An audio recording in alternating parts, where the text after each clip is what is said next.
Welcome to episode 71 of the XRM Toolcast. In this episode, Scott and I speak with Clement Olivier and his new tool, PCF to BPF, for the XRM Toolbox. We also talk through what it's like to be in France, in Tanguy's home country, when the XRM Toolbox crashes worldwide and what went on with that, and get into some of the more interesting things about what maybe Clement didn't test with this tool and maybe he needs to. So sit back, relax, and let's get started.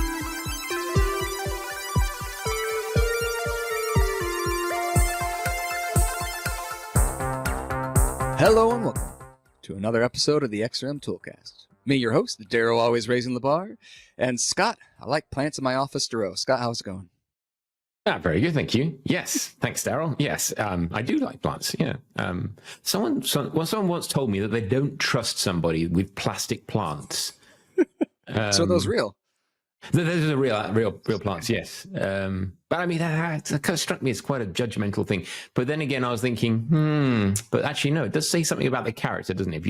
If you can't actually be trusted to look after a real plant, or maybe, you're on a movie set. I don't know, it's kind of like a Truman Show kind of scenario where everything has to be perfect all the time, I have never known my wife to be able to keep a plant alive. And I created a garden for her 15 years ago, built this garden. It's like a 3-tiered garden, and she planted stuff in it, and she weeded it like 3 times, and that's like all we did. Like, it was just a mess. And now we're in this big area. She's like, hey, I'm going to go ahead and make this really big garden, like a 10 by 20 foot garden. I'm like, no, I'm not doing any gardening. I know that. And I'm not doing any gardening, even though you think you will. And it's like, I'm not making that. Like, if you want to start out with like a 5 foot by 3 foot garden, let's go ahead and do that. And see how that goes for a year. But before we do this ginormous farm in our yard. So anyway, this is not a gardening podcast, but this is a podcast about food. Well, maybe there's a niche that we could branch out into. I mean, Gus with his diving podcast, it's like hugely successful now. Well, I think there's way more divers out there than there are people interested in tools for the. And there's probably way more people interested in gardening, and probably you're right. Yeah, it's maybe this is the thing that we should be doing. Maybe we're onto something. Except you have something garden. So you've just heard our guest, Clement Olivier, and that's my best. I'm pronouncing his name with a French accent, even if that's necessarily not the way you pronounce it correctly anyway. But he is Power Apps, Dynamics 365, CRM, MVP addict. At least that's what his Twitter profile says. So that's what I read. So anyway, Clement, how's it going? It's been a while since we talked. Hello, I'm fine, and you? Thanks a lot for the invitation tonight. And it's a pleasure to speak with you and discuss about gardening and stuff like that. Clement told us that he hasn't spoken English since the last time he was on the show. So that's impressive that he's being able to communicate with us as well as he is. And just a sign, I think, that you need to spend more time on the show, and we need to get your English practiced up and a little more. If it's British English or American English, I don't care. I will do all introductions of the podcast until from today until I don't know. Sounds like a plan. So the tool, we've had you on before, and you have a new tool that's out for the XRM Toolbox. And it says that you and Tanguy are both co-authors on it. So is it both of you guys? Okay, so both of you guys work together. I didn't invite him because I probably should have. I just didn't. But usually he's really busy with the toolbox itself, and I'd rather him spend his hours working on that than talking to us about it. So anyway, let's give us the brief history. What is the tool, and how would people use it? And we'll dive in from there, because I know I actually wanted this tool like 2 months ago, and it didn't exist. And so where have you been? But now you're here, so that's good. But yeah, so give us the name of this tool and what it's used for and how people would use it. The name of the tool is PCF to BPF. Sorry, Basically, it will allow you to easily, in few clicks, add a BPF control to a field within your. I'm missing BPF and PCF. I will restart. it allows you to add PCF controls to a field which is in the BPF. So where did it start? I was talking to Tanguy and he told me, I have to add a lot of PCF in my BPF for a project. And the process, as of today, let's say the Microsoft process is a nightmare. You have to create a new solution, add your PCF controls on a, let's say, normal form. You have to export the solution, grab the XML file, copy a certain part of the XML file, paste it in the XML from the BPF record, and then import the solution again. So let's say for people like let's say experts, it's time consuming, but you know how to do it. But yeah, for experts, I'd say it's doable. Like you don't enjoy it, but doable. you can do it. It's doable. Like it's not. It's I can not do it. like, I'm not oh sure great, this is good.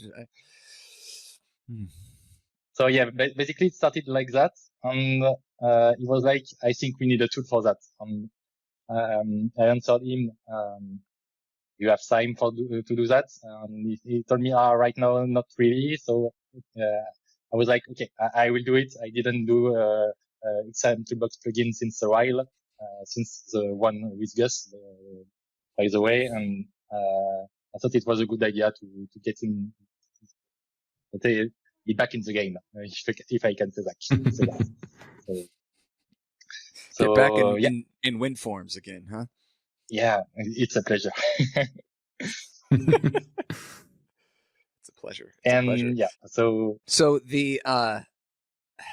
the thing that I was trying to do and was unsuccessful to do was, in my mind, I know that the multi-select option set control like is built like on PCF, right? And I wanted to be able to put one of those into the BPF, and I could not for the life of me get that to work.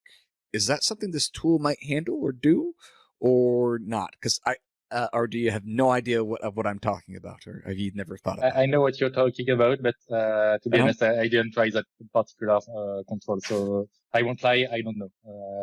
Okay. You or I have to try. Okay. All right. So you'll have to try that. I came to what I think I came to the assumption is that even though it's built on PCF, because it's like built into the actual CRM Dataverse platform, it is not accessible as a PCF. And so therefore it doesn't actually work. That's what I came to the conclusion of. But I would love to be proved wrong there, because it's like, come on, I want to be able to use it in there. I can't. So, and maybe even to back up a little bit for our listeners, PCF and BPF can get really confusing sometimes. So the whole purpose of the tool, the whole reason for it existing, this is why I'm so excited about it, because like doing it by hand is horrible, is to take those custom PCF controls that are all pretty, that do whatever you need it to do with, and allow it to be inserted into a BPF, business process flow.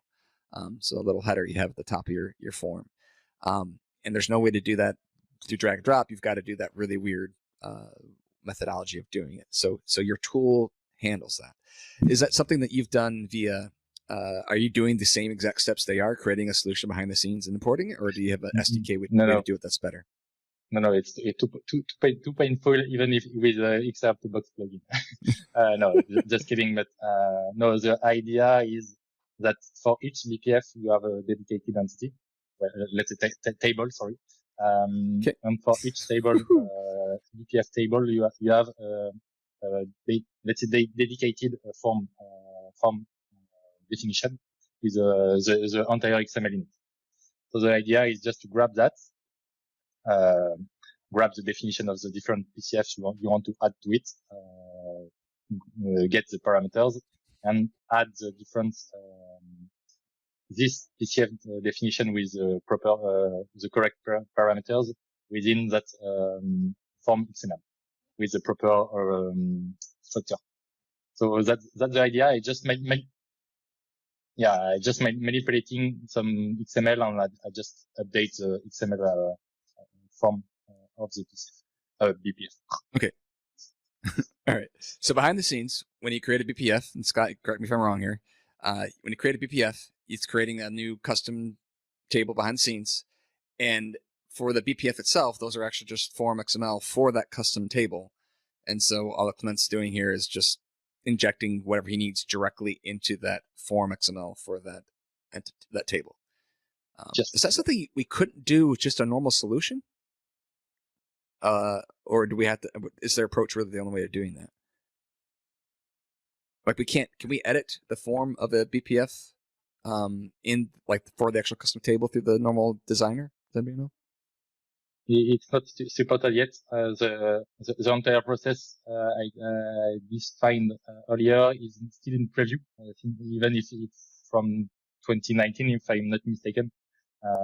So today the BPF, basically the BPF, PCFs in BPFs, are still in preview. So, there is no, let's say, out of the box, UI UI way for doing that. Yeah. I mean, when you edit that form XML, at the moment, the only way of doing that is through the BPF designer that you've got in the app. And, it's like, we can't add PCFs to forms in the modern designer yet. So, I think the first step is to get PCFs added into the form designer, because you have to go over to the classic designer.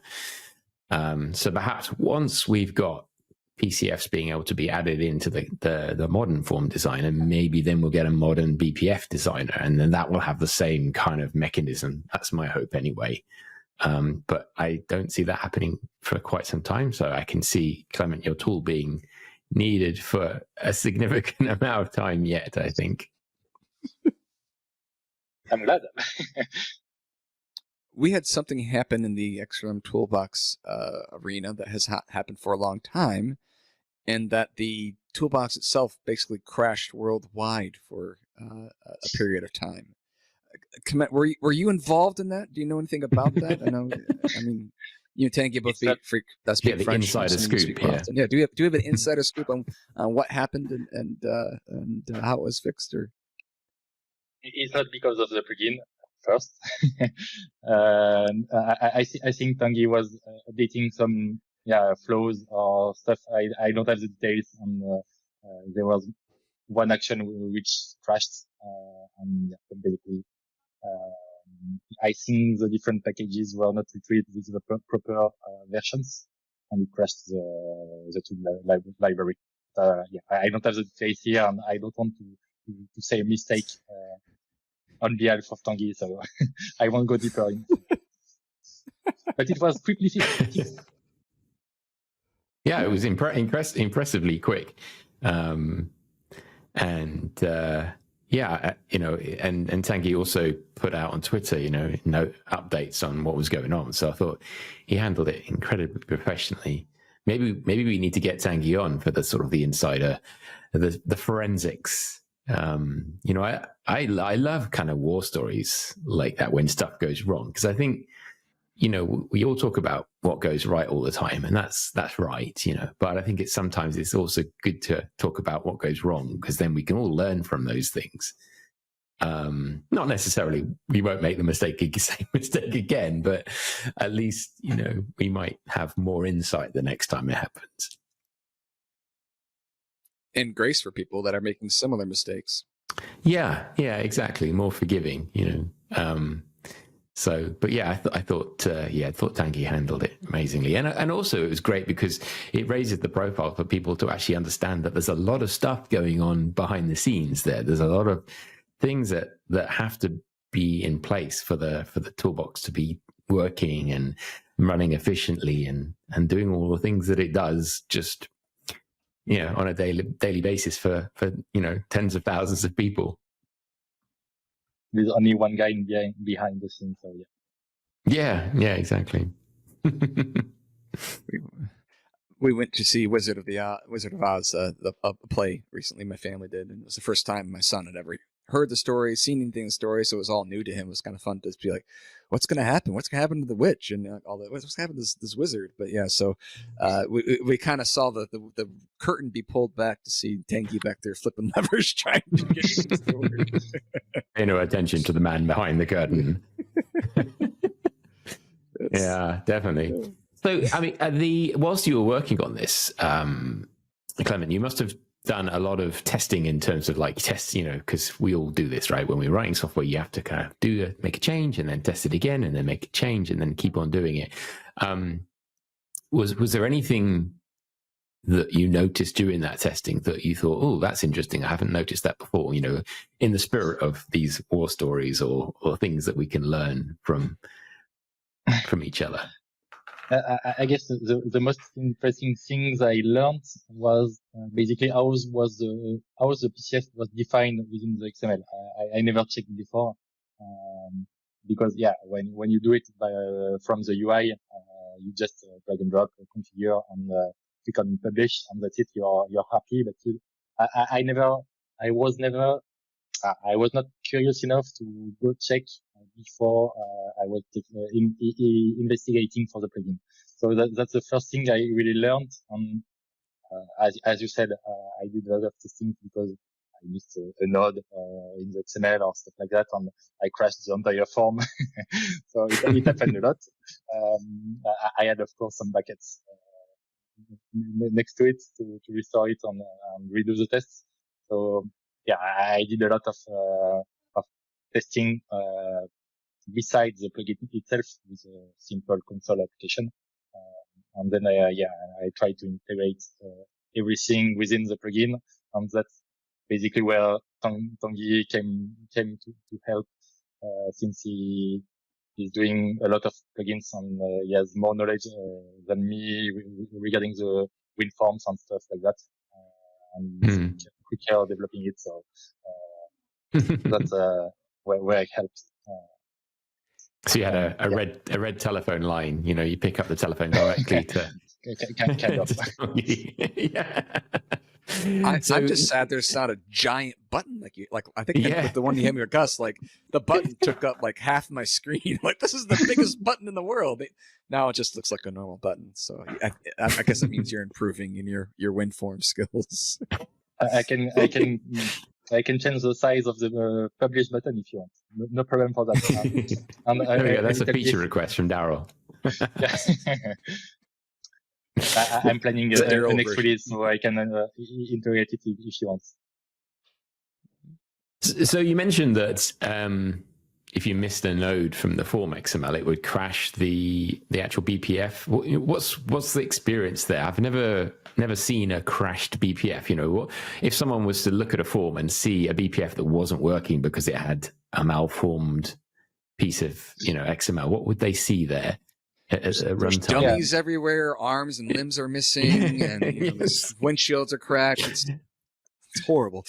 Yeah, maybe I was a little bit, basically just the field where the PCF should be attached to, which display error loading. So it's not a big deal. It's not the entire BPF which is crashed. Okay, right. So you just get the standard PCF error loading control, which I always think is like the most unstyled. It's like a blue hyperlink. It's in Times New Roman, I think it is. It's like literally the kind of the most unstated error that you could ever have. That tells us that somebody at Microsoft broke it multiple times and came up. It's like, all right, well, I don't want to break everything, and they had to just break that one little piece. I bet that's Well, of course, the one of the things that's coming as part of the next wave, release wave, is, and it's been in the release notes, is virtual controls and virtual libraries for Fluent controls. So basically what happens is that your PCF gets loaded inside the virtual DOM of the hosting app, the React virtual DOM, and it reuses the Fluent libraries. So it's going to be very interesting because if you've done any React development, you know that if you don't handle boundaries crash boundaries in the React virtual DOM, it can take down the entire app. So it's going to be, it's going to be interesting to see what happens with when that kind of gets out into the wild, and the various. I'm sure there's going to be some interesting edge conditions where something goes wrong, and there's much more at stake than just simply error loaded control. It could it could be also, like crash test dummies everywhere, Daryl. It could be the same sort of thing. Would that also affect issues where you're loading the same library maybe as another PCF control and different version of it, and they're not compatible, and then they both die? Like, would that handle that as well, that virtual DOM? Well, it will be Fluent and React. So, it's going to be a version that you say, this is the version that's used by the app, therefore this is the version you get. So it's not, you kind of thinking like jQuery back in the day with HTML or JavaScript web resources. It's not going to be quite the same in that respect. Because you're just going to be saying, I want to load the same version that's used by the app, and then you'll just get given that and you'll use it. So, okay. But yeah, it will be interesting to see if that even works in BPFs, with the way that is rendered. Because we created a wonderful PCF control that was loading a older version of jQuery, which the multi-select choice dropdown was also using jQuery, and they were conflicting, and it killed that control. It killed both controls. Both controls were just dead. And so I was like, really? We're in the state where I can I assumed it was better than what it was. I thought it was isolated and it would not, if I broke you wouldn't, I couldn't break you. But yeah. That sounds like that's what the virtual DOM is for Fluent. So okay, cool. I'm learning things. I like learning things. So the space available, the other thing I'm interested in is, in terms of the BPF, because obviously the space that's available on a BPF is quite limited. So have you kind of tried to push it to its boundaries in terms of how big you can, because obviously as soon as you put a PCF inside a BPF, you've got a little bit more control over, is the height that it gives you is it clipped, or what does it do when your PCF control tries to expand beyond the realms of the little BPF window? From my tests, what I saw is that the width is fixed somehow, but the height can be modified. Just for fun, I try to include my quick edit form within the BPF. It's basically just render your quick view form with like 5 or 6 fields. So yeah, when you were extending the proper stage, the related stage, it was taking a lot of space within the screen. So, for example, for the mobile experience, I definitely do not suggest to do it. But yeah, from what I saw, the height can be modified. I don't know the limit. I didn't try to add 100 of fields in the quick edit form, but it can adjust a little bit. And when you move out the BPF into the right-hand side pane, did that all work as well? And when you were doing your testing, asking me too many questions. I didn't test everything. He just tested that it's in there. He didn't test that it works when it's in there. Come on, Scott. What do you think this is? It's the same. It's FormXml. It's fine. Yeah. Well, if it conforms to the schema, then good to go. It's interesting, these preview features that don't get any sort of attention over a large period of time. It always makes me wonder what's the plan for them. If someone had an idea and they thought, that would be a good idea, or maybe the first party app needed it for some reason, and so they put it in, but they said, well, we haven't really got time to put all the proper documentation and support around it. I guess there's different levels of preview, because some preview stuff is kind of like connection references. That was preview, but it was pretty much forced on you, and you knew that it was going to be mainstream, and there was whereas something like this has been around for a very long time, I'm always like, should I be using it? You know what I mean? But it's a hard decision, because especially if it really fits exactly, the requirement that you have. And I think it's a hard decision, especially if you aren't an MVP and you can't go to someone on the product team and say, "Hey, why isn't this released yet? Are you guys sticking with this or not?" Like you can get answers that haven't been cleansed by the marketing/legal team at Microsoft, right? You get more of the truth and be like, "Oh, okay, this is why this hasn't happened. I see them fixing that eventually, so I'm going to stick with this." Or, "Yeah, no, this isn't going to happen. I need to just," or I don't know. And so that's, yeah, I've used that a couple of times to be like, "Hey, why isn't this here? Why aren't we using this? Or why isn't this mainstream? Why is this still in preview? It's been, X amount of years, months, and what's going on?" And so that's been very helpful for deciding whether or not I want to attach my wagon to that train or not. But that's very interesting, because when I did my tests, I faced some issues. Like if your BPF was created like years ago, the FormXml is not quite let's say normal. It has a previous form, so you have to update the BPF in order to regenerate everything. And I contacted the project group for some inputs here. And the first line of the answer was, "Clement, the PCF in BPF or in preview, pay attention." So I didn't know if it was, as you just said, a good idea to continue in that direction or not. I decided to push it until the plugin creation. But it was surprising, since they posted the blog post 2 or 3 years ago now. Nothing was changed or updated since then. So maybe they will remove it. Surprise. Well, maybe what will happen is that your tool will now create so much interest in this that their telemetry that they're going to see is going to go, it's going to be like, why is there a massive spike in the number of people that are putting PCFs in BPFs?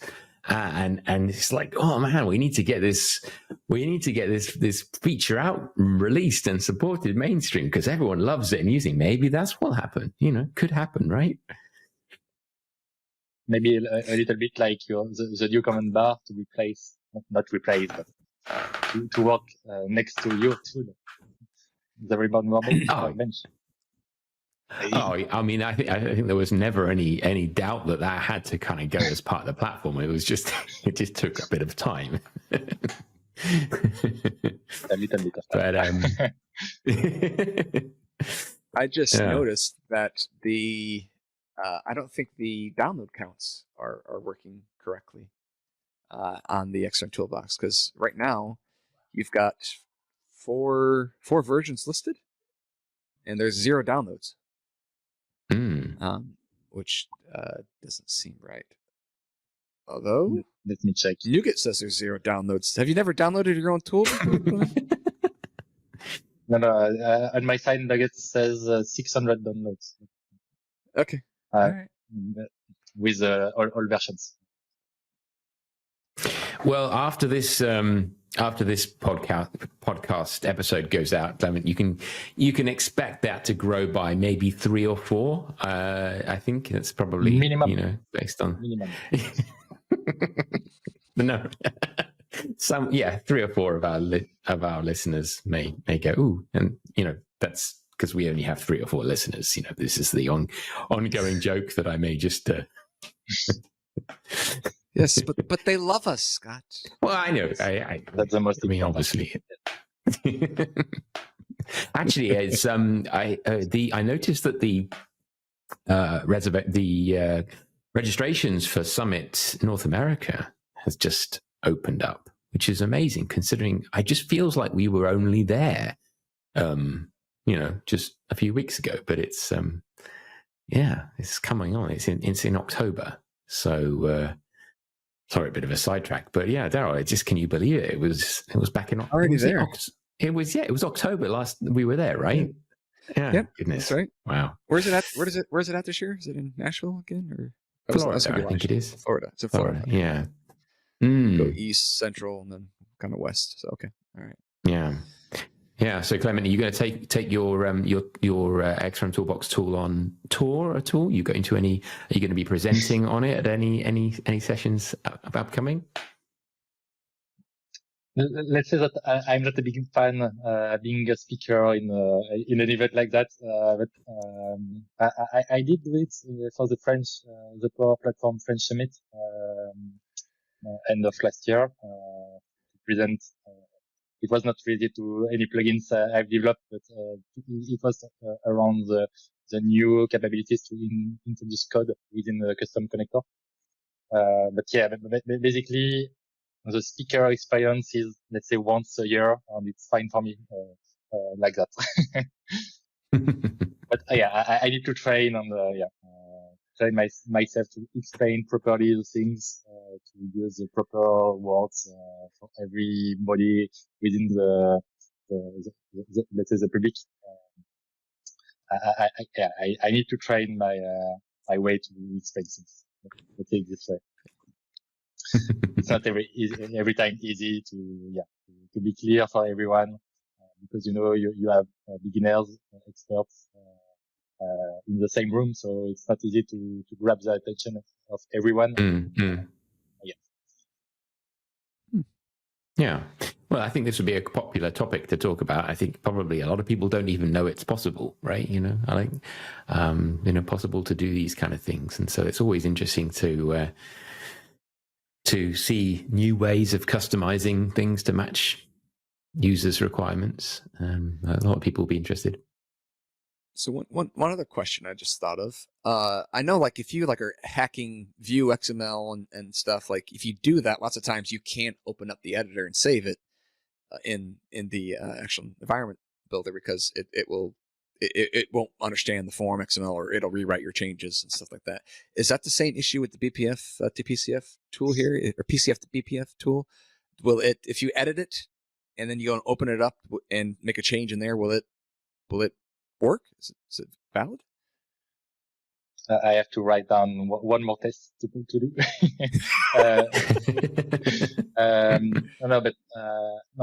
be honest, I didn't try that scenario to add a PCF and try to get back to the default UI to update or add a field to check if the BPF disappear or not.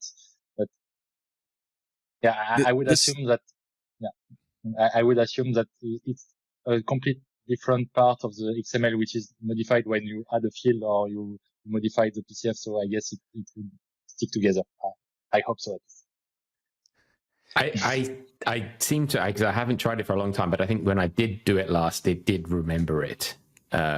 It honored the field, so it didn't overwrite it, didn't reset it, which is kind of lucky. It'd be interesting. What I haven't looked in is if there's any first-party BPFs using PCFs, because I think if you get first-party apps using some feature, it's fairly confident that that's not going to go away, right? It's gonna, maybe it won't necessarily get enhanced, but it's not going to suddenly disappear from the platform. It's going to sort of have an ongoing presence.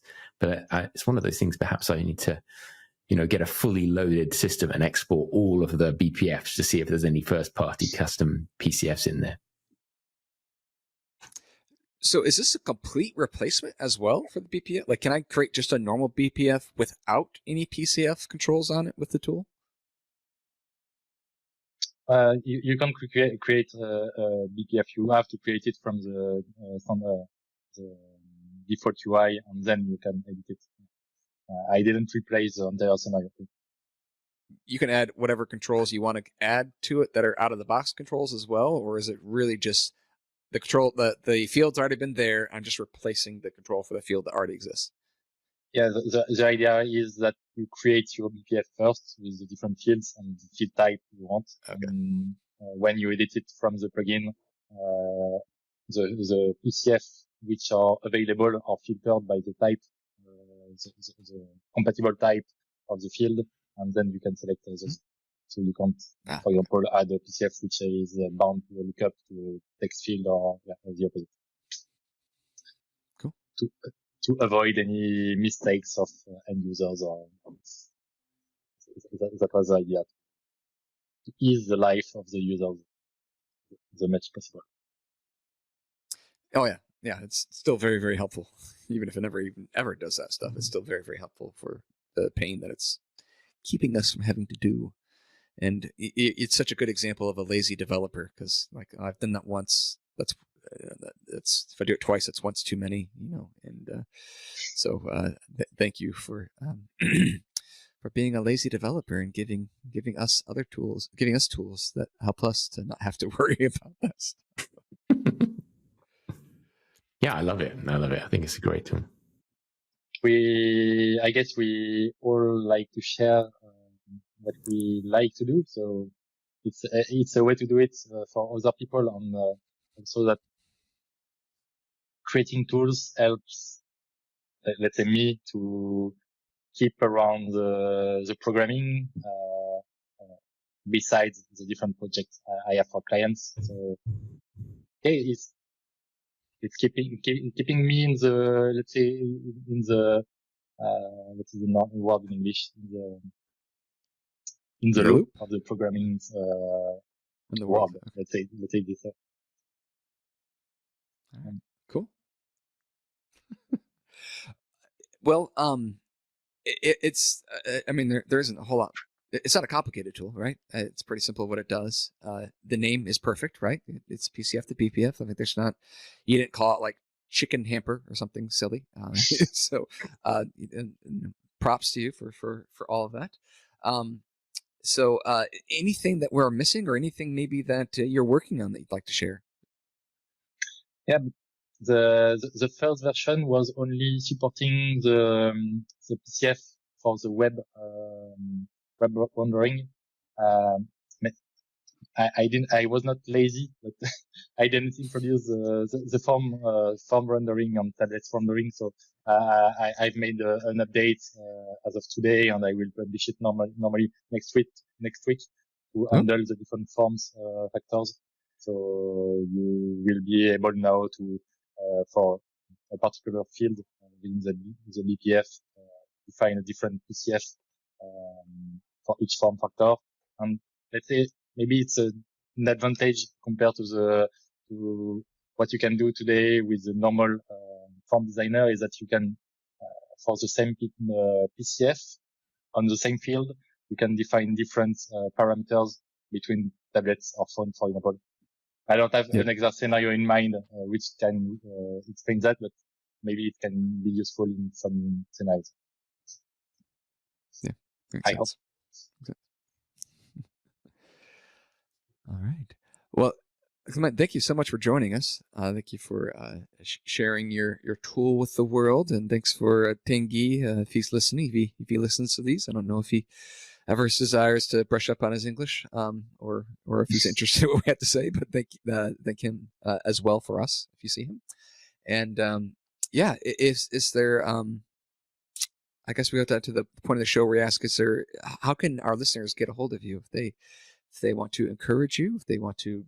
What is Mark Smith is like a buy me a coffee thing, right? Where you can like send people coffee and stuff. Like maybe they did that. I got a email from, or a Twitter tweet from somebody. It's like, just so you know, the attribute manager saved me a buttload of time this week or something. Or other. It was like, that's all it was. It's like, save me a whole bunch of time. Thank you. So is there a way for people to get a hold of you to let you know how much they appreciate it, or to give you things that they want you to change? Well, let's say that the first things I like when we share tools like that with the community is good feedbacks, even if they are good or not. It helps to improve what we are doing, and let's say just hear from others that we are doing things which save them some time every day. Let's say it's enough for me. I don't want to get money or whatever things like that. Just a thank you, or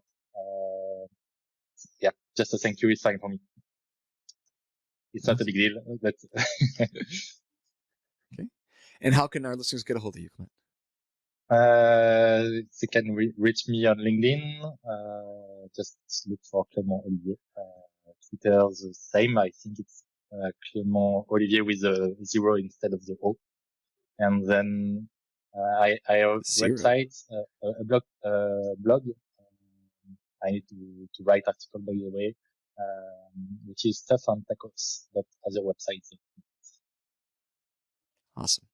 Awesome. Well, Scott, that's how our listeners can get a hold of our guest. How can our listeners get a hold of us? It's been a while since I asked this question. Indeed, Daryl. Yeah, if I can remember. Well, yes, if you want to get in touch with us, you can reach us by email on cast@xrmtoolbox.com, or you can get us on social media @xrmtoolcast. Let us know if you've got any suggestions for future episodes or comments on previous ones. We'd love to hear from you. And thanks, Clement. It's been really, really interesting hearing about your PCF to BPF tool. I think I'll definitely be trying it out myself. It's going to find all the ways that you can create issues if you want. Can I shove a ribbon builder into a PCF control and just throw it out into the BPF? That'd be great. So, all right. Well, Clement, have a good one. It's nice talking Thanks to you. Thanks a lot, guys. Take care, everyone. Bye.